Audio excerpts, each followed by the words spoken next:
નમસ્કાર વિદ્યાર્થી મિત્રો, આપણે 18મું પ્રકરણ ભણીએ છીએ, ભાવ વધારો અને ગ્રાહક જાગૃતિ.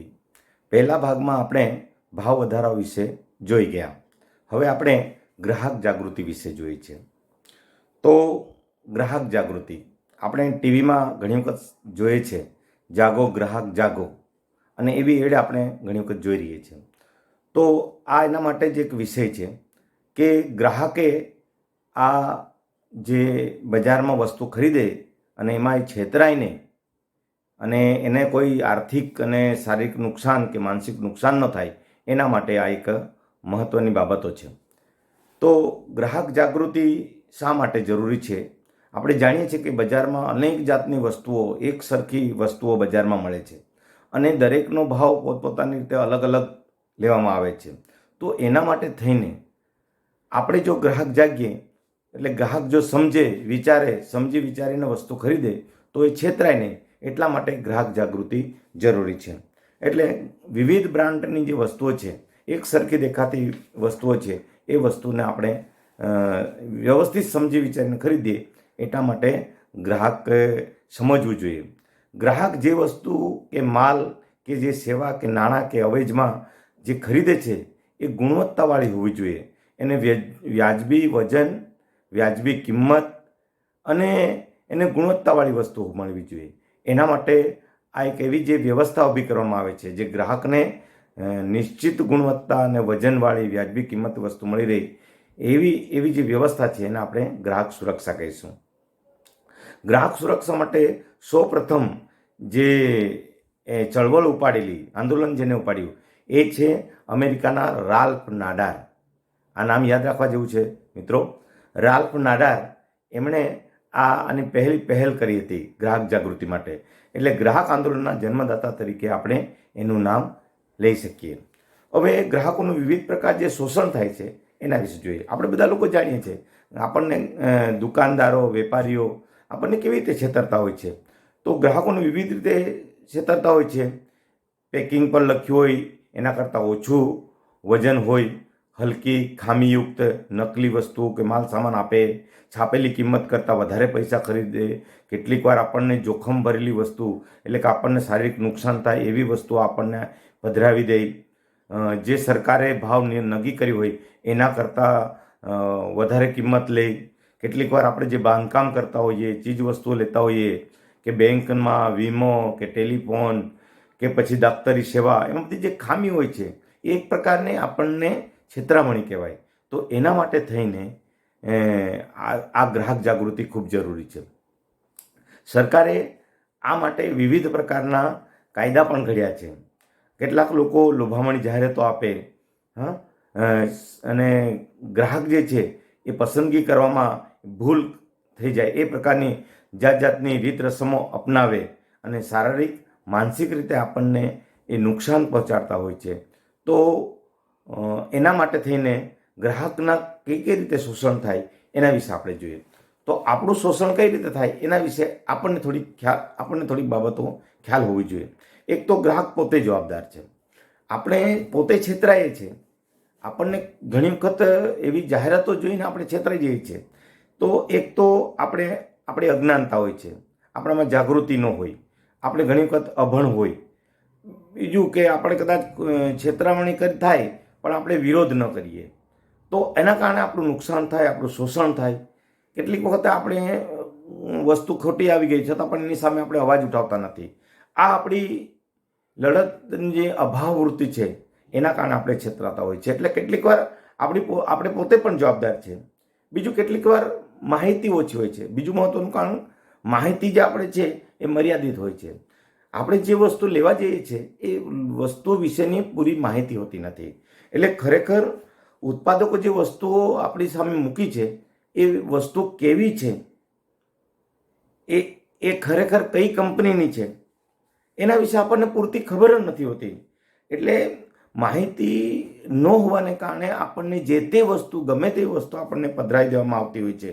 એટલે કેવી રીતે એ વસ્તુનો ઉપયોગ કરવો. માનો કે આપણે વોશિંગ મશીન લાવ્યા, એનો આપણે ઉપયોગ કરતા ન આવડ્યો હોય અને પછી બગડે, તો આપણને પૂરતી માહિતી ન હોય. આપણને જે સેવાઓ આપવામાં આવે, જે વોરંટી કે ગેરંટી વિશે આપણને પૂરતી માહિતી ન આપે અને પછી વસ્તુ બગડીને પછી આપણે કહેવા જઈએ તો કે એ તો તમને તમારે એમાં લખ્યું હતું, તમારે વાંચવું જોઈતું હતું. એટલે વીમો લેતા હોઈએ અને પછી વીમો સમયે જ્યારે પાકે ત્યારે કહે કે આ ન ચાલે. તો આ રીતે આપણને છેતરવામાં આવતા હોય છે. એટલે ખરેખર આપણું આ રીતે શોષણ થાય આપણે પૂરતી પહેલાં માહિતી મેળવી લેવી જોઈએ. તો પૂરતી માહિતી આપણી પાસે હોવી જોઈએ. ત્રીજી મહત્વની વસ્તુ છે કે મર્યાદિત પુરવઠો. ઘણી વખત બજારમાં વસ્તુ ઓછી હોય એ કેટલીક વાર આ કૃત્રિમ આ અછત સર્જે છે. કેવી રીતે? સટ્ટાખોરી કરીને, કાળા બજાર કરીને કે પછી સંગ્રહખોરી કરીને આ રીતે કૃત્રિમ અછત ઊભી કરે અને એ રીતે આપણું શોષણ થતું હોય છે. એટલે કે બજારમાં ખોટી અછત ઊભી કરીને આ પરિસ્થિતિનો ગેરલાભ ઉઠાવીને પણ આપણે છેતરામણી થતી હોય છે. આ રીતે પણ ગ્રાહકનું શોષણ થતું હોય છે. મર્યાદિત હરીફાઈ, આ ચોથો મહત્વનો મુદ્દો. મર્યાદિત હરીફાઈ. બજારમાં અમુક જ કંપની, એકાદ કંપની વસ્તુ બનાવતી હોય. હવે એ કંપની જે વસ્તુ બનાવી એ જ આપણે ખરીદવી પડે છે અને એના કારણે એ જે કિંમતે હોય, જેવી હોય તેવી આપણે ખરીદવી પડે છે. એટલે આવો કેટલીક જે વસ્તુ હોય છે એમાં એકાધિકાર હોય છે. કોઈ કે એક જ કંપની હોય એટલે આપણે આખરે ગમે તે હોય પણ આપણે જરૂર એટલે લેવી જ પડે છે. તો આવી મર્યાદિત હરીફાઈને કારણે પણ આપણે છેતરાતા હોય છે. એટલે શોષણના આપણા મુખ્ય 4 કારણો જોઈ ગયા. એક તો ગ્રાહક પોતે જવાબદાર છે, મર્યાદિત માહિતી છે, મર્યાદિત પુરવઠો છે અને મર્યાદિત હરીફાઈ છે. એના કારણે પણ આપણું શોષણ થતું હોય છે. હવે આ ગ્રાહક જાગૃતિ, આ પ્રકાર આપણું શોષણ થાય અને આ ગ્રાહક જાગૃતિ એટલે કે આપણા માટે આ જાણવું જરૂરી કેમ છે? તો પ્રાચીન સમયથી જ આ બાબતે ગ્રાહકો માટે આ વસ્તુ સમજાવવામાં આવી છે. ખાસ કરીને કૌટિલ્ય એટલે કે ચાણક્યએ આ પ્રકારે જે પણ કોઈ છેતરપિંડી કરે, જે પણ વેપારી છેતરપિંડી કરે તો એને દંડ આપવાની જોગવાઈ એને પોતાના અર્થશાસ્ત્રમાં એને લખ્યું છે. એના માટે શિક્ષાના પણ કેટલીક જોગવાઈઓ, દંડની જોગવાઈ કરી છે. અમેરિકાનો પ્રમુખ જ્હોન ફ્રેન્કલિન, ફ્રેન્કલિન કેનેડી, એમણે 15 માર્ચ 1962માં સૌપ્રથમ આ ગ્રાહક અધિકારોના અને વાત કરી હતી. અને ત્યાર પછી આંતરરાષ્ટ્રીય સંગઠન આપણું કન્ઝ્યુમર ઇન્ટરનેશનલ, એમણે 15મી માર્ચ 1983ના રોજ ગ્રાહકો માટે એક આંતરરાષ્ટ્રીય સંગઠન બનાવ્યું અને ગ્રાહક જાગૃતિ માટે અલગ સંગઠન બનાવ્યું, જે 15મી માર્ચના રોજ વિશ્વ ગ્રાહક દિવસ તરીકે આપણે ઉજવીએ છીએ. 15મી માર્ચે આપણે વિશ્વ ગ્રાહક દિવસ તરીકે ઉજવીએ છીએ. યુનાઇટેડ નેશનને પણ તે જ વર્ષે 16મી એપ્રિલ 1995માં એમણે પણ નેશન્સ ગાઈડલાઇન્સ ઓફ કન્ઝ્યુમર્સ પ્રોટેક્શનના ખરડો પસાર કર્યો અને મૂળભૂત અધિકારોમાં એને પણ સમાવવામાં આવ્યો. એ જ રીતે આપણા દેશમાં ભારતીય સંસદે પણ રાષ્ટ્રીય ગ્રાહક સુરક્ષા અધિનિયમ 1986માં પસાર કર્યો અને એ રીતે રાષ્ટ્રપતિ 24મી ડિસેમ્બરે એને આપણા દેશમાં પણ લાગુ કર્યો અને એ દિવસને આપણા દેશમાં પણ 24મી ડિસેમ્બરને આપણે ગ્રાહક અધિકાર દિવસ તરીકે આપણા દેશમાં પણ ઉજવીએ છીએ. એ જ રીતે ગુજરાત સરકારે પણ 18મી ફેબ્રુઆરી 1988ના રોજ ગુજરાત ગ્રાહક સુરક્ષા અધિનિયમ પસાર કર્યો અને એ રીતે એ દિવસ આપણા દેશમાં તે દિવસથી લાગુ પડ્યું છે. આમ આ રીતે ગ્રાહક સુરક્ષા માટે વિવિધ સ્તરે એના માટે કાયદા નક્કી કરવામાં આવ્યા. હવે આ અધિકારોને માટે આપણે કેટલીક બાબતો જાણવી જરૂરી છે. તો ગ્રાહકો અધિકારો માટે કેટલાક કાયદાઓ, એની જોગવાઈઓ સરકારે કરી છે અને એ જોગવાઈ વિશે આપણે સમજવું હોય તો એના વિશે આપણે જાણવું જોઈએ. ભારત સરકારે ગ્રાહક સુરક્ષા અધિનિયમ 1986માં જે મહત્વનો ખરડો પસાર કરી, અધિનિયમ પસાર કર્યો, એ આધાર પર ગ્રાહક સંબંધી કેટલીક સેવાઓની વાત કરી છે. ગ્રાહક કોને કહેવાય એ વાત પણ એમને સ્પષ્ટ કરી છે. કોઈ પણ વસ્તુ આપણે ખરીદીએ, વેચીએ કે અવેજમાં કે પછી વાયદો કર્યો હોય તો આપણે ગ્રાહક બનીએ છીએ. કોઈ પણ વસ્તુ આપણે લેવડ દેવડ કરીએ કે વાયદો કરીએ તો આપણે ગ્રાહક તરીકે ઓળખાય છે. બાહેદારી આપી હોય તો પણ આપણે ગ્રાહક જ ગણાય છે. એટલે કોઈ પણ વ્યક્તિ ખરીદો માલ ફરી વેચવા એટલે કે ધંધાકીય રીતે વાણિજ્ય હેતુ માટે આવો માલ સેવા કરે તો એ એક પ્રકારને આપણે એના ગ્રાહક સુરક્ષામાં જ આવી શકે. એટલે એ આપણે ગ્રાહક તરીકે માની શકાય. તો ગ્રાહકોના ઘણા બધા અધિકારો આપવામાં આવે છે અને ગ્રાહકોને પૂરતું વળતર મળી રહે, ગ્રાહકને વસ્તુ સારી મળી રહે એના માટે થઈને સરકાર દ્વારા વિવિધ પ્રકારના હક્કો આપવામાં આવે છે. એક તો વ્યવસ્થિત વળતર મળી રહે, હલકી કક્ષા કે બનાવટી ભેળસેળયુક્ત નીચી ગુણવત્તાવાળા પદાર્થ એ ન મળે. અને આવું જો થાય, તોલમાપમાં નુકસાન થાય, ભેળસેળ, બનાવટ, લૂંટફાટ કે ભ્રષ્ટાચારી અનૈતિક રીત રસમો અપનાવે, એના કારણે ગ્રાહકોના અધિકારો છીનવાતા હોય છે. તો એના માટે સરકારે વિવિધ પ્રકારના 6 જેટલા અધિકારો આપણને આપ્યા છે. તો ગ્રાહકોના અધિકારો કે જેને આપણે હક્કો બી કહીએ છીએ, તો હક્કો વિશે જોઈએ. પહેલો છે સલામતીનો અધિકાર. આ એક બહુ મહત્વનો અધિકાર છે. આપણે કોઈ પણ વસ્તુ લઈએ છીએ એ જીવ આપણને જાનને જોખમ ન હોવું જોઈએ, આરોગ્યને હાનિ કરતા ન હોવું જોઈએ. એટલા માટે કોઈ બી આવી વસ્તુ આપણે લઈએ અને કદાચ આપણને નુકસાન થાય કે આપણને આરોગ્ય રીતે નુકસાન થાય, તો આપણને આ અધિકારના આધાર પર આપણે કોર્ટમાં જઈ શકીએ છીએ. બીજો, માહિતી મેળવવાનો અધિકાર. કોઈ પણ વસ્તુ આપણે લેવા જોઈએ તો એની પૂરતી માહિતી આપણને મેળવી જોઈએ. ગ્રાહક એટલે વેપારી છે, એને આપણને પૂરતી માહિતી એને જાણ કરવી જ જોઈએ. એ કેવી વસ્તુ છે, ક્યારે બનાવેલી, એ વસ્તુમાં કઈ કઈ વસ્તુ મૂકવામાં આવી છે, એની કિંમત શું છે, એનું માપ, આ બધી જ વસ્તુનો વિશે માહિતી મેળવવાનો આપણને અધિકાર છે. આપણું શોષણ ન થાય એના માટે પૂરતી માહિતી મેળવવાનો આપણને અધિકાર છે. બીજો, પસંદગીનો અધિકાર. આપણે જાણીએ છીએ બજારમાં એક સરખી વસ્તુ ખૂબ આવે છે અને દરેક વેપારી કહેતો હોય કે આ વસ્તુ ખૂબ સારી છે, પરંતુ આપણને એનો પસંદગી કરવાનો અધિકાર છે. કોઈ આપણને પધરાવી ન દઈ શકે. એટલા માટે આપણે કોઈ પણ વસ્તુ ખરીદીએ એ આપણને એનો અધિકાર છે. એટલે ગમે તેવી વસ્તુ આપણે નહીં લઈ શકીએ. એટલે પસંદગીનો આપણને અધિકાર છે. એટલે આપણને કોઈ ઊંચી કિંમતે કે ખોટી કિંમતે કે અલગ અલગ રીત રસમોથી આપણને છેતરવામાં આવે તો આપણને આપણી પસંદગી કરવાનો અધિકાર છે. અને આપણી પસંદગી જે વસ્તુ મળી હોય અને ખરાબ હોય તો આપણે એની સામે ફરિયાદ કરવાનો આપણને અધિકાર છે, હક છે. રજૂઆત કરવાનો અધિકાર જેને આપણે કહીએ. તો રજૂઆત, આપણે કોઈ વસ્તુ લઈએ અને વસ્તુ આપણે ઘરે લઈ ગયા અને કદાચ એ વસ્તુ ખરાબ નીકળી તો એને વિશે આપણે ફરિયાદ કરવાની કે રજૂઆત કરવાનો આપણને અધિકાર છે.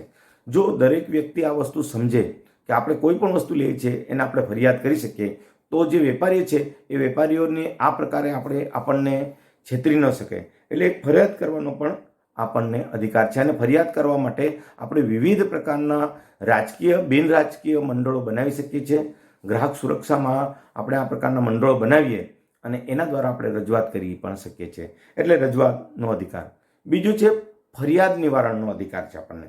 આપણે માનો કે ફરિયાદ કરી, રજૂઆત કરી, પણ એનું જો નિવારણ ન થાય તો એ નકામું. એટલે આપણને ચોક્કસ સમયમાં આપણી જે ફરિયાદ કરી છે એ ફરિયાદનું ચોક્કસ નિવારણ થવું જ જોઈએ. એટલે આપણને સંતોષ ન થાય, ફરિયાદ કરી અને કોઈ નિવારણ ન થાય તો કેવી રીતે પછી ફરિયાદ કરવાનો અર્થ ન રહે. એટલે ફરિયાદ નિવારણ કરવાનો પણ આપણને અધિકાર છે. પૈસા પાછા મેળવવા, વસ્તુ બદલી આપવી કે નવી વસ્તુ આપવી, આ બધું આપણે નિવારણ કરવાનો પણ અધિકાર છે. બીજું, ગ્રાહક શિક્ષણ મેળવવાનો અધિકાર. આપણે ગ્રાહક તરીકે આપણને કેટલીક વસ્તુ આપણને જાણકારી હોતી નથી. એના કારણે શું બને છે કે જે વેપારી છે કે કેટલાક લોકો જે વેપાર કરે છે એ લોકો આપણે એની પોતાની ચતુરાઈથી એ આપણને છેતરતો હોય છે. તો પણ આપણે જો આપણું જ્ઞાનમાં વધારો હોય, આપણું ધૈર્ય, આપણામાં કૌશલ્ય હોય, તો આપણી જાગૃતિ હોય, તો પછી આપણે છેતરાઈ નહીં શકીએ. એટલા માટે આપણે એક તો જાહેર સભા થવી જોઈએ, એના માટે શિક્ષણ હોવું જોઈએ, વાર્તાલાપ હોવો જોઈએ, શિબિરો સ્થાપવી જોઈએ અને એના પરથી તાલીમ લઈને આપણે આપણો ગ્રાહક મેળવવાનો અધિકાર પ્રાપ્ત કરી શકીએ છીએ. એ જ રીતે ગ્રાહકોની કેટલીક ફરજો છે. આપણે ગ્રાહક તરીકે આપણી કેટલીક ફરજો છે એ આપણે સમજવી જોઈએ. આપણે જે પણ વસ્તુ લઈએ છીએ એ વસ્તુ એકદમ ગેરંટી, વોરંટી, વ્યાજબી ભાવવાળી આપણે લેવી જોઈએ. એની ગુણવત્તાવાળી વસ્તુ લેવી જોઈએ. એના પર કેટલાક માર્કો હોય છે, BIS, ISI, એગમાર્ક, આવા જે માર્કો હોય એ પ્રકારની જ વસ્તુ લેવી જોઈએ. ખાસ કરીને ઇલેક્ટ્રોનિક ઉપકરણો છે, બ્રાન્ડવાળી વસ્તુ લેવી જોઈએ. બીજું, આપણે ખરીદતી વખતે એક વસ્તુ ધ્યાન રાખવી જોઈએ કે આપણે એકદમ ચકાસીને લેવું, ખાતરી કરીને લેવું, ઉપર લેબલ જોવું. ગ્રાહક તરીકે આપણે એકદમ વ્યવસ્થિત વિચારીને, બુદ્ધિથી આપણે વિચારીને વસ્તુ લેવું જોઈએ. એટલે કોઈ પણ વસ્તુ લેતી વખતે આપણે વિવેક દ્રષ્ટિ વાપરવાની અને એ રીતે એ આપણે જો ખરીદીએ તો આ આપણી ફરજ પણ છે.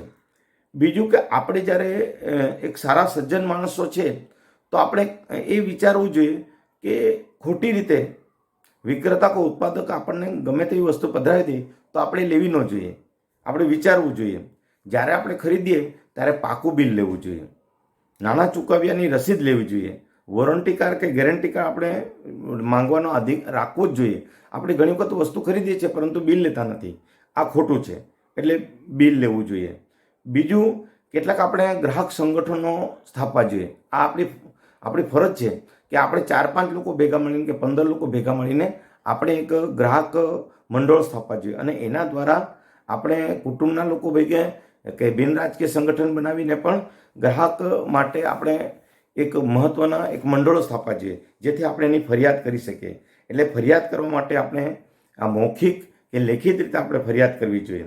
એ જ ઉપરાંત જે પણ વસ્તુ લે છે એ માલ સામાન વ્યવસ્થિત પેકિંગ છે કે નહીં, એના પર જે કિંમત લખેલી છે એનું વજન ચોખ્ખું છે કે નહીં, એની અંતિમ તિથિ, ઉત્પાદકનું નામ, આ બધી વસ્તુ આપણે તપાસવી જોઈએ.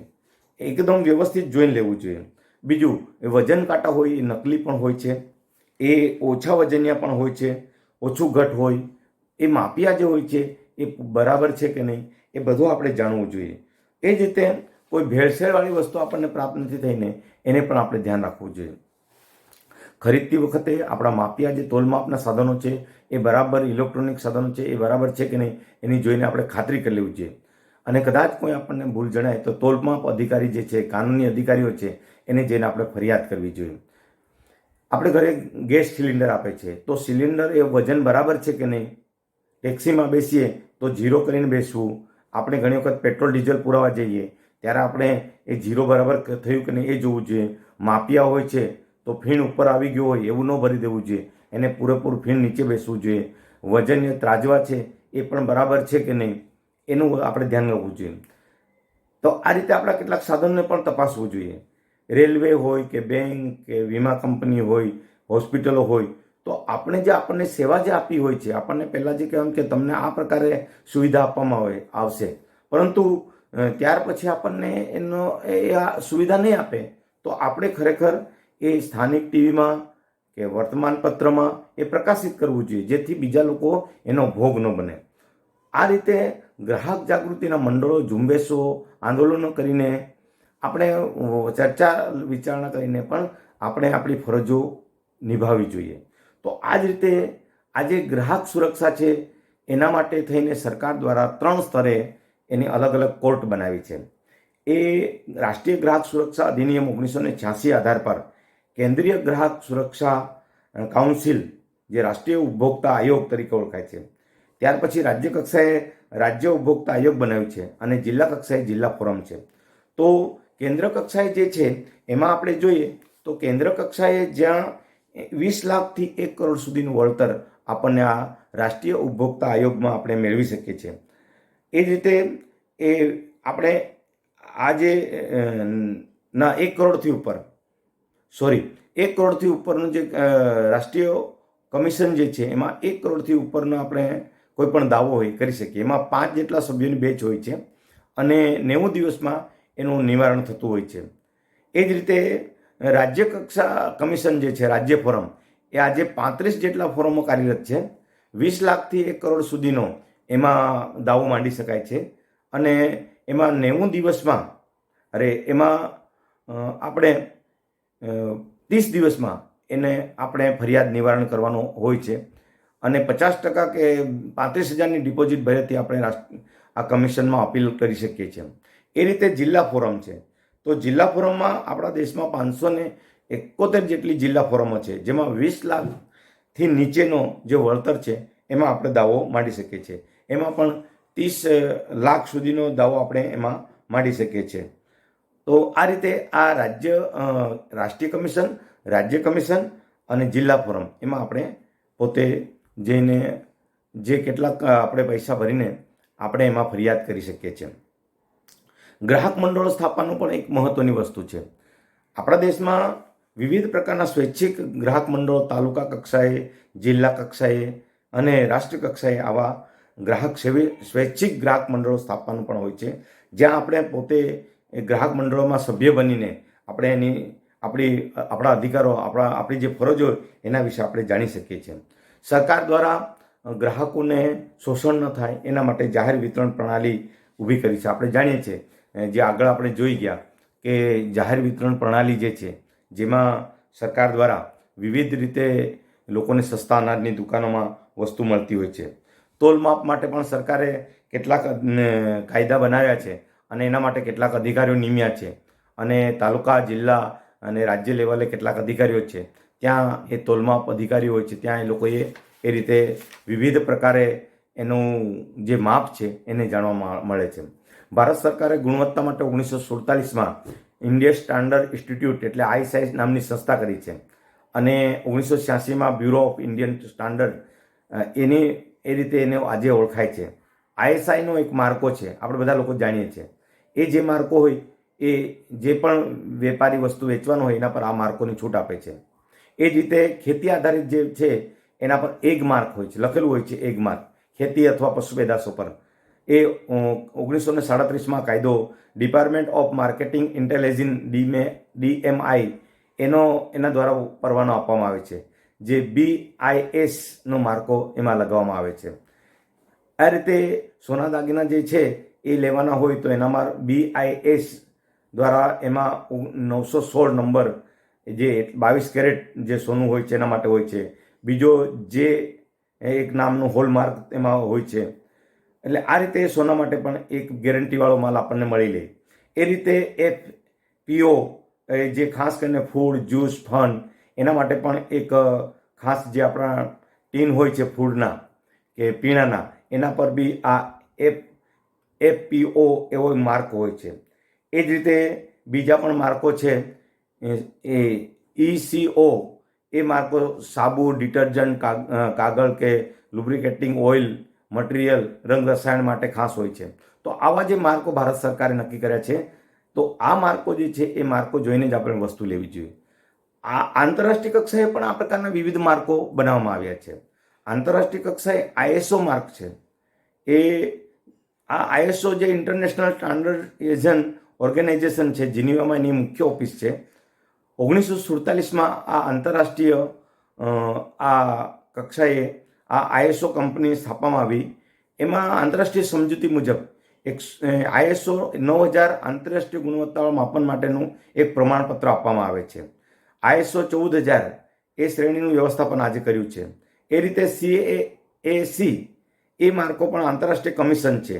એમાં ખાસ કરીને CAC એ ખાદ્ય પદાર્થ માટે છે અને 1963માં ખાદ્ય અને ખેતી સંગઠન એટલે કે FAO એના દ્વારા પણ WHOમાં આંતરરાષ્ટ્રીય જે આપણું હેલ્થ ઓર્ગેનાઇઝેશન છે એને જે રોમમાં, ઇટાલીમાં, એ ત્યાં એનું મુખ્ય મથક છે. જે દૂધ અને દૂધની બનાવટો, માછલી, માંસ, ખાદ્ય પદાર્થ એના માટે ખાસ એ પ્રમાણિત કરવામાં આવે છે. એટલે ISO એ માર્કો આપવામાં આવે છે. CAC એવો એક માર્કો આપવામાં આવે છે. તો આ રીતે આ આંતરરાષ્ટ્રીય કેટલાક કાનૂનો પણ બન્યા છે જે ISO તરીકે ઓળખાય છે. આપણે જે ફરિયાદ દાખલ કરવી હોય તો એક ફરિયાદ કેવી દાખલ કરવી, આપણને ઘણા લોકો હવે ફરિયાદ દાખલ નથી કરતા, પણ કોણ ફરિયાદ દાખલ કરી શકે? ગ્રાહક પોતે દાખલ કરી શકે, કેન્દ્ર દાખલ કરી શકે, રાજ્ય સરકાર કે પછી કેન્દ્ર શાસિત પ્રદેશની સરકાર દાખલ કરી શકે, ગ્રાહક મંડળો પણ દાખલ કરી શકે છે. અને બીજું કોઈ પણ માલસામાન લેનાર કુટુંબ જે છે એ પણ આ ફરિયાદ દાખલ કરી શકે. આપણી જે ફરિયાદ સાચી હોય, યોગ્ય હોય તો સ્પષ્ટ રીતે આપણે ફરિયાદનું આપણે દાખલ કરી શકીએ છીએ. અને એના માટે તોલમાપ અધિકારી છે, સ્થાનિક પુરવઠા કચેરી છે, ગ્રાહક મંડળો છે અથવા કલેક્ટર કચેરીમાં આ પ્રકારની ફરિયાદો આપણે દાખલ કરી શકીએ છીએ. ફરિયાદ આપણે જે કરવાની હોય તો કેવી રીતે કરવાનું? આપણને એ થાય કે હવે ફરિયાદ કેવી રીતે કરવી, મારે ફરિયાદ કરવી છે, પણ ફરિયાદ કેવી રીતે કરીએ? તો ફરિયાદ કરવા માટે શું કરવું જોઈએ? તો ફરિયાદ કરવા માટે એક સાદો કાગળ લેવાનો, એનામાં સાદી સરળ ભાષાથી જે પણ તમને નુકસાન થયું છે એની વિગતો લખવાની, પોતાના હસ્તાક્ષરે. એની સાથે આપણે લાઇટ જે બિલ હોય, કોઈ પણ પ્રકારનું બિલ જે બિલ હોય એ બિલ જોડવાનું અને એ ઈમેલ કરવો અથવા આપણે વકીલ મારફતે પણ આપણે કરી શકીએ. વકીલ મારફતે પણ આપણે એ ફરિયાદ દાખલ કરીએ. અરજદારે એમાં પોતાનું નામ, સરનામું અને ફોન નંબર એ સ્પષ્ટપણે લખવાનો, જેથી તમને એ ફરિયાદ વિશે એક માહિતી મળી શકે. અને એમાં પૂરું વર્ણન કરવાનું, સાદા કાગળ પર બધું વર્ણન કરવાનું. બીજું, એમાં જે પણ પુરાવા તમારી પાસે હોય એ પુરાવા તમારે આધાર પુરાવો એમાં જોડવું. તમારી પાસે એક નકલ રાખવાની. બિલ, કાચું બિલ, પાકી રસીદ કે પેમેન્ટ ચેક કરી હોય તો તે વિગત લખવાની. બીજું, વિક્રેતાએ જે જાહેરાત કરી હોય, ગેરંટી કે વોરંટી પેમ્પલેટ કે કાગળ આપ્યું હોય તે એની સાથે જોડવાનું. અને ગ્રાહક ફોરમ જે કોડ છે, જિલ્લા હોય કે રાષ્ટ્રીય સ્તરે હોય કે રાજ્ય સ્તરે હોય, ત્યાં તમારે એ પોસ્ટથી, ઈમેલથી અથવા રૂબરૂ જઈને આપી શકે. એના માટે સરકારે, આપણા ગુજરાત સરકારે પણ ખાસ હેલ્પલાઇન ટોલ ફ્રી નંબર આપ્યો છે. એ ટોલ ફ્રી નંબર 1800-233-0222 આ આપણો ગુજરાત સરકારનો છે હેલ્પલાઇન નંબર. અને રાષ્ટ્રીય સ્તરે પણ 1800-114-000 આના પર રાષ્ટ્રીય કક્ષાએ પણ ફરિયાદ કરી શકીએ. તો આ રીતે એક ગ્રાહક તરીકે આપણે જાગૃતિ કેવી રીતે રાખવી જોઈએ અને ગ્રાહકે કેવી રીતે પોતાના ફરિયાદનું નિવારણ કરવું જોઈએ, એના માટે વિવિધ રીતે આ માહિતી આપણને પૂરી પાડી છે. એટલે ગ્રાહક જાગૃતિ એ આપણે સમજવા માટેની વસ્તુ છે. એટલે ગ્રાહક તરીકે આપણે કેવી રીતે ફરિયાદ કરી શકીએ એ પણ આપણે આ પાઠમાં આપણે જોઈ ગયા. આની સાથે આપણા જે કેટલાક પ્રશ્નો છે એ પ્રશ્નો તમારે પોતાની નોટમાં લખી લેવા અને સ્વાધ્યાય કાર્ય કર્યું. તો આ આપણું પ્રકરણ જે 18મું પ્રકરણ છે એનો બીજો ભાગ અહીંયા આપણે પૂરો કરીએ છીએ. અને એ પ્રકરણના જે સ્વાધ્યાય છે એ સ્વાધ્યાય કાર્યો અહીંયા પૂરું કરવું.